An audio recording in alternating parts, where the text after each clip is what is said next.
What's up, everybody? This is Mr. 100K a day with another episode of the biggest hater in track and field.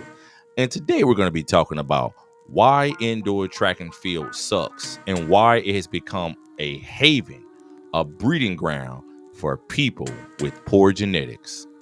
Yes, the genetically poor are always looking for places to go in which they can be accepted, where they can fit in, where oftentimes the people who are modern humans don't even show up or bother to compete. Let me give you an example.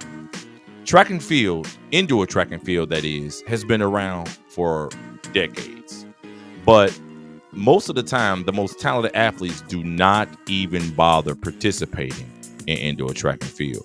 Prime example, the world records in the 100 and 200 meter dashes are for men and women are held by Flojo and Usain Bolt.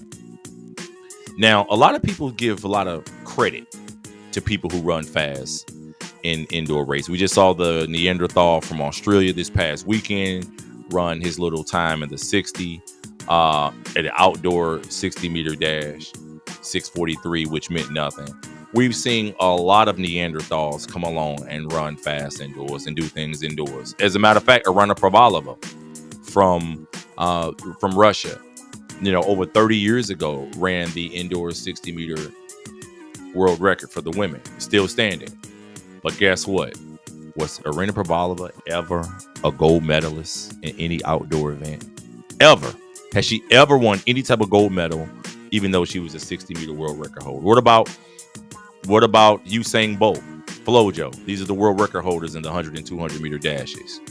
Where do they rank on all-time rankings in indoor 60-meter dashes and the 200-meter dash, which isn't really run that much anymore or at all on the professional level, because of the fact that the bankings and the differentials in the tracks and the advantages of being in lane 5 and lane 6. But that's a different point. The fact of the matter is, the best athletes don't care about indoor track. That's the bottom line. The best athletes don't care about indoor track. Flojo and Usain Bolt are nowhere on the indoor rankings. I don't know if Usain Bolt has ever run an indoor race in his life. And I know Flojo did run some 200s indoors and some 60s, but her performances were not even noteworthy. Nobody even knows about them. So with the absence of modern humans and the best track and field athletes competing in indoor track and field, guess what we got happening? Guess who shows up and makes it seem like that these are hell of a athletes and doing amazing things? You got it. A bunch of Neanderthals who otherwise will be completely irrelevant in sports, society, or anything else in human existence if it wasn't for them cheating, stealing, or completely competing in something in which there's the absence of modern humans, like the pole vault.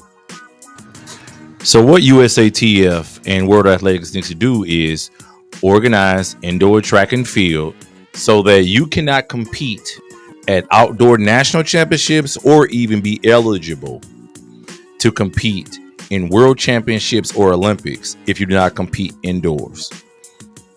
And that's for everybody. Sha'Carri Richardson, Kenny Bednarek, everybody got to show up. Fred Curley, Sydney McLaughlin. It should be an entire sport consisting of an indoor season and outdoor season, and making it a 2-season sport and forcing matchups and making these people compete against one another and making all track and field athletes compete indoors will basically improve the quality of indoor track and field, but it will also eliminate Neanderthals out of the sport almost completely, except for maybe the pole vault. And even then, if we start doing that, we would dominate that too, and they'll be eliminated out of that.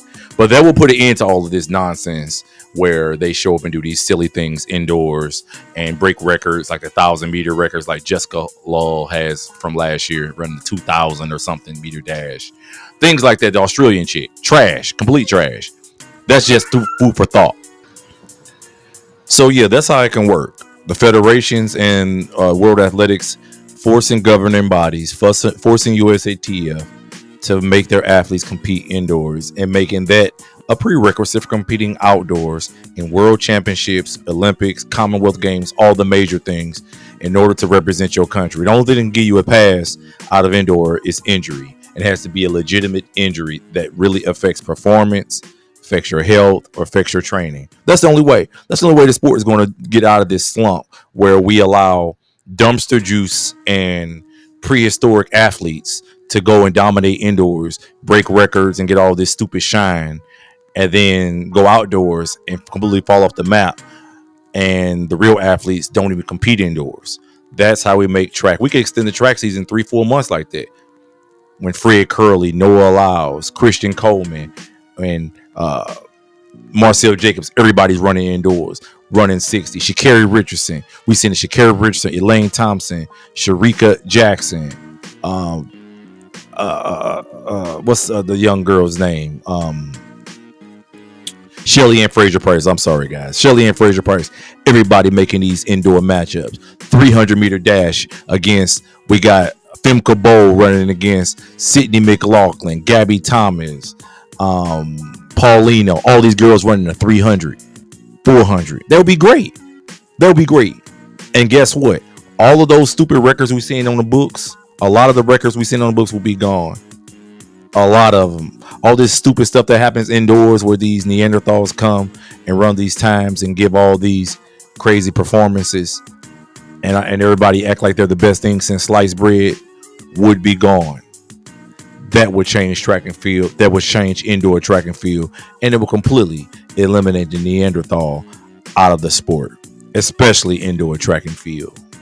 That's the truth. Tell me what you guys think, y'all. Wouldn't this be a great idea for indoor track? Wouldn't it expand the sport more, make it more inclusive, make it exciting indoors if everybody is competing and eliminating the BS? We ain't got to worry about these fake times like we just ran down in Australia last week. We ain't got to worry about that. That would change the sport. Mr. 100K a day always has great ideas. I'm always trying to transform the sport. It's a shame I ain't got enough power to actually do anything because too much bureaucracy. Too much bureaucracy, too much BS. I would love to see Sydney McLaughlin, Gabby Thomas, Abby Steiner, Paulino, Sawa E. Nash, everybody run a 300. People competing for the 300 indoor championship. Ain't none of that ducking and dodging. Forced matchups like the NBA, the NFL do, where we got people actually got to be set up and compete against one another. You got to compete at indoor world championships. Got to compete at your national championships indoors. Got to go to all that. And it's the only way you could compete outdoors at the Olympics and world championships and outdoor national championships. Making the sport like that will completely transform everything, and we will actually gain respect, make it more competitive, fans to be more in tune, make it more exciting. And most of all, best of all, eliminate the Neanderthal out of the sport completely. Anyway, this is Mr. 100K a day. Tell me what y'all think in the comments. Tell me what y'all think. Am I right or am I wrong about this? Do y'all agree or disagree? Till next time, catch y'all later. Peace.